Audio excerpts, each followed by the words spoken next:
আমি 8.5 বছর আমি আমার বাড়িতে এক রাত ঘুমাতে পারি নাই। আমি সখীপুরের বাড়িতে একদিন এসেছিলাম, যেদিন নাজমুল সর্দার মারা গিয়েছিলেন সেদিন আসতে পেরেছিলাম, এছাড়া আমাকে ঢুকতে দেওয়া হয় নাই।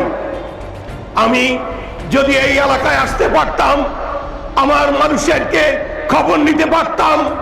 করোনায় নদী ভাঙ্গায় মানুষ যেভাবে কাঁদছিল, আমি 14,000 প্যাকেট করেছিলাম, 14,000 ব্যাগ করেছিলাম।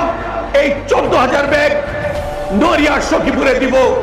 আমি ত্রাণ দিতে গিয়ে সর্দার বাড়িতে ত্রাণ দিতে গিয়ে নদীভাঙ্গা মানুষদের সাহায্য করতে এসে আমার লোকজন কি তাণ্ডব পোহাতে হয়েছে, আপনারা সবাই সাক্ষী। আমার গরিব মানুষকে সাহায্য দিতে দেয় নাই, আমার গরিব মানুষের পাশে আমাকে দাঁড়াতে দেয়নি।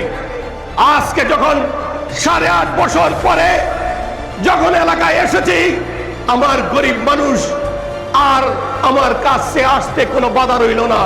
তারা ঠিকই তার সন্তানকে বেছে নিয়েছে, তারা ঠিকই তাদের সন্তানকে পাশে এসে দাঁড়িয়েছে।